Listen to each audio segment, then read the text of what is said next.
उल्टे पलटे ट्रेन के डिब्बे, अस्पताल में घायल लोग, ट्रेन के बाहर घबराए हुए खड़े ये पैसेंजर। ये तस्वीरें ओडिशा के बालासोर की हैं, जहां शुक्रवार को भीषण ट्रेन हादसा हो गया।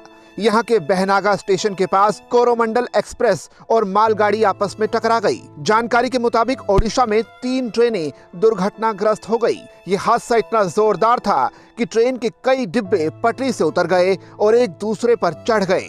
अब तक इस ट्रेन हादसे में मरने वालों का आंकड़ा 230 के पार जा चुका है और 900 से ज्यादा घायल बताए जा रहे हैं। प्रधानमंत्री मोदी ने हादसे पर गहरा दुख जताया है, जबकि रेलवे ने इस पूरी घटना के जांच के आदेश दे दिए हैं।